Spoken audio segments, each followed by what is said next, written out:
Hello, guys. Welcome to the show. I'm going to tell you about Italy. I'm going to talk about Italy for a little while. Italy enjoyed a good economy at one time, and the people of Italy have a certain lifestyle that they've grown accustomed to. It's a pretty good lifestyle. Italy is a nice country. It's a nice place to be. But here's the thing. After the crisis of 2008, there was a huge problem that went through Europe, and a debt crisis that went through Europe. And what happened was during this crisis, the European Central Bank, they basically propped up everything through free and easy money, and they kept Italy's lifestyle going, even though there was a crisis. And how they did it was by funding Italy and funding these other countries. But there came a point after the initial funding where they started to try to do cutbacks. And basically the cutbacks amounted to what they called austerity, which meant that the Italian people had to undergo, they had to, basically in English we call it biting the bullet, or tightening the belt. Okay? And they didn't like it. To say the least. Nobody likes to tighten the belt. And during this process, the people in Italy grew dissatisfied. And what ended up happening is that there was an election not long ago, and they've elected a party in place that's promised to make things better for them. Now, this party is called the Five-Star Party, and this party has actually been working to try to make things better for Italians. But the only way to make things really better for Italians is to fund them, to put the money out there. So they proposed a budget.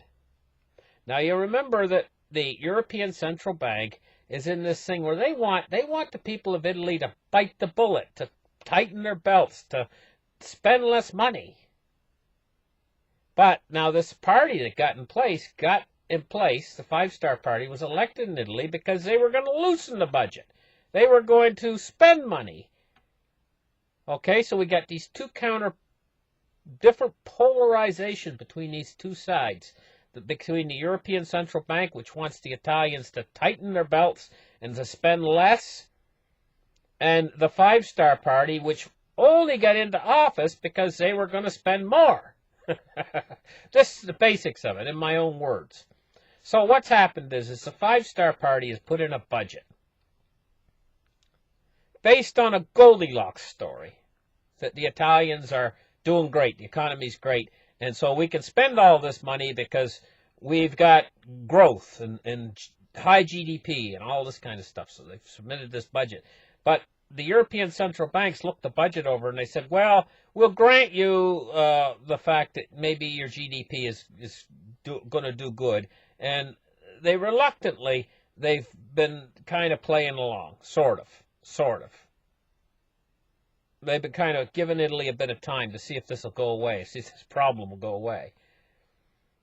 But what's happened is this problem is not going away. The European Central Bank is waiting for another month or so, until I think it's sometime in April, and then they're going to deal with this. And how they're going to deal with it is they're going to tell Italy, you need a cut.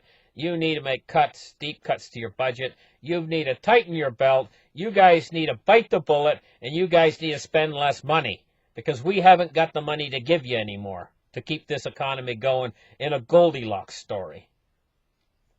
But the Italian government that's in place right now, if they don't keep this money flowing to the people, if they go in there and tell the people, hey, you know what, we're going to have to cut your pensions, we're going to have to do this, we're going to have to do that, we're going to have to do cutbacks and everything else, then there's going to be trouble. So this new party, the Five-Star Party, is in just as big a problem as the European Central Bank. Italy's a problem to the European Central Bank, and the Five-Star movement has a problem with the people. And they're caught in the middle. So let's read more of this article. Let's get the chart started, and let's take a look. Now that you guys got the basics of what's going on, EU warns Italy. The European Central Bank warns Italy slash your rampant public debt. But here's the thing. That's like telling a blind man, take your eyeglasses off and see. He looks back over the guy and says, I can't. I'm blind. I mean, what do you expect? Just telling them to slash the rampant public debt is not going to slash the rampant public debt. It's not going to do anything. You know, it's like telling the blind man to see when he can't see. It says Brussels. The European Union expressed concern about Italy's debt levels Wednesday and warned the government in Rome to push through measures to shore up their public finances. In review of Italy's economic performance, one of the 28 nation bloc's biggest economies, the European Commission said Rome faces quite considerable challenges. Well, that's like looking at the blind man telling him to take off his glasses and see. Yeah, it's going to be a big challenge when he can't see. You know, quite considerable challenges, they put it. In other words, you guys are going to have to do something you can't do. It's going to be a challenge. I guess it's going to be a challenge. In my mind, I see it as being quite impossible. But yes, to put it as quite a considerable challenge would be a good way of putting it. It says, due to high debt, slow growth, and high unemployment, the lack of progress in addressing these challenges unfortunately leads us to conclude that Italy's macroeconomic imbalances remain excessive. Now, I'm going to put that in terms, easy terms to understand. Macroeconomic imbalances means that their economy is in the pooper. It's in the outhouse. And this is going to remain this way. That's basically the way of saying it. So macroeconomic imbalances remain excessive means that it's in the poop house and it's not coming out of the poop house. Economic Commissioner Pierre Hesway told reporters, he said in Rome, they must take steps to improve the quality of its public finances. Well, what steps can they take? This means that they're going to have to go back to austerity. And if they go back to austerity, then the people are not going to be happy with the party that's even in there now.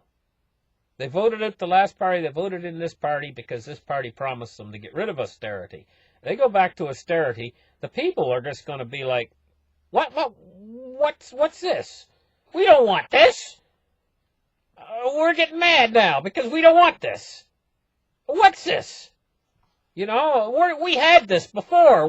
This is what we don't want. Is that going to fly? I just ask you, will that fly? So anyway, it says the justice system enhances its business environment, strengthens the labor markets as well as the financial system. The urgency in doing all of this is greater given Italy's weak economic outlook.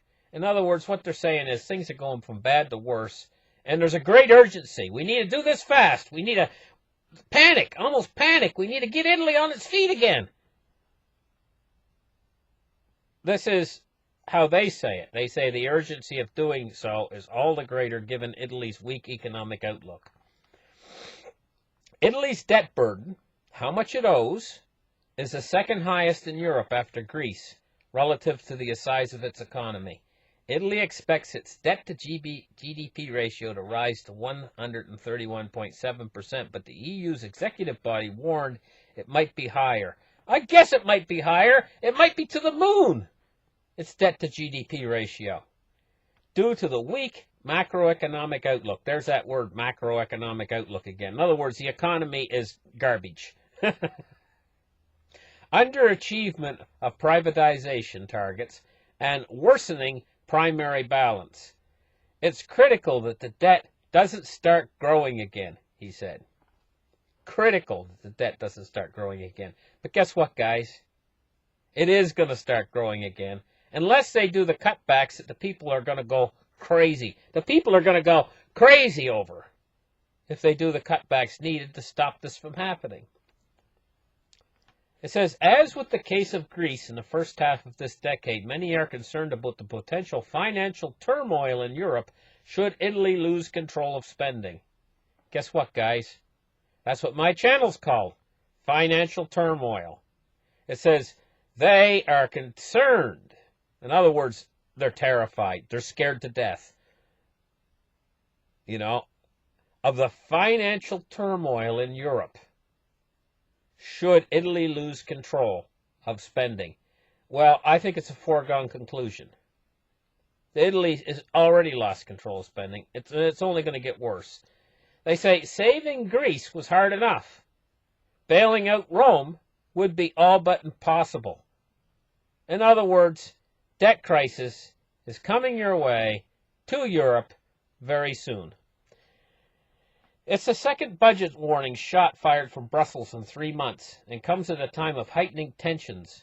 The populist Italian government has vowed to defy any orders coming from what it considers to be an unelected commission of bureaucrats. So see, this just makes it all the worse. Italy, the new five-star government in Italy, says that they're going to defy any orders coming from what it considers to be an unelected commission of bureaucrats. In other words, the boys in Brussels. Unelected bureaucrats, unelected commission of bureaucrats. In other words, this is almost like if you're on board a ship, and half of the crew were to mutiny. They would defy the captain of the ship, And picture the boys in Brussels, picture the unelected bureaucrats in Brussels as being the captain of the ship. And the Italian government, it says, the populist Italian government, has vowed to defy any orders coming from what it considers to be an unelected commission of bureaucrats. Houston, we got a problem. In December, that commission forced Italy to submit a new budget plan after it assessed that the previous draft would break rules of government of the euro's single currency. However, it noted that even the revised plan was not ideal. The direction of Italian debt will depend hugely on how the Italian economy performs. More growth should lead to more tax receipts. Where are they going to get this more growth unless they put more money in? They're creating austerity in Italy, and this is their answer to try to fix Italy. The five-star movement wants to spend more money. That could possibly create growth, but they're limiting how much the five-star movement can spend right now, and the five-star movement is defying Brussels. Brussels wants to cut back. If they cut back, it means they're going to cut back growth. Italy has forecast growth at 1%, but Brussels says it might only reach 0.02% at best. Well, I got news for you, guys. I took a look up on Italy. Italy's in a recession right now. They're negative right now. There is no growth. They are shrinking by 0.02%. And the boys in Brussels are saying that they're growing by 0.02%. Isn't that convenient that it's 0.02% on both sides? In other words, they're giving them a spread of 0.4% from what the reality is. The reality is negative growth, 0.02%, and they're giving them a spread of 0.4% because they're saying it's positive 0.02%. Says the Commission said it will closely monitor developments and warn that it could take action against Italy later this year based on the EU's spring economic forecasts. European Commission Vice President Valdis Dombrovskis said that EU fears that Italy's public debt ratio is not expected to decline in coming years due to the weak economic outlook and government fiscal plans. Dombrovskis said reform momentum has stalled and noted some reversals, particularly on pensions. Well, I'll tell you what. The Italian problem is not gone. The Italian problem is going to come back later this year with an absolute vengeance. With an absolute vengeance. Now, at the same time that this Italian thing is going to start to really boil over, The pot's going to really start to boil over in a few months from now. At that same time, Britain, at the end of this month, on the 29th, is most likely going to try to extend the Brexit for 3 months. Now remember, the Italian thing is probably the trouble. Italy boiling over is probably about 4 months away. That would mean that the extension would run out on Brexit in 4 months. So we got the Italian thing 4 months from now. We got the Brexit probably the 3 months plus the rest of this month, so 4 months from now. Coming due probably around the same time. Now, China, the real estate market's just starting to roll over. Where will it be in 4 months? My guess is that the Chinese real estate market's really going to start to hit the fan. Decline in housing sales, house prices falling like a stone in about 4 months. Okay? In the United States right now, interest rates are going to start rising again on the long-term bonds. The Federal Reserve only controls the short end of the yield curve. Right? In about 4 months, I'm expecting the treasuries to be on the long end of the yield curve to be substantially higher than they are now. That's another huge problem. That represents a huge problem for our stock market. Okay, you see where I'm going with this? Meanwhile, we also have Deutsche Bank just barely keeping their head above water. These are all dominoes within the financial system right now. These are huge dominoes, that are ready to fall. And the clock really is kind of pointing toward 4 months from now as being a very problematic time where one thing could lead to another, and it could collapse the entire financial system. And I mean, if you think 2008 was bad, you haven't seen nothing yet. Thank you guys for listening. Like and subscribe, and we'll catch you guys in the next show. Bye-bye.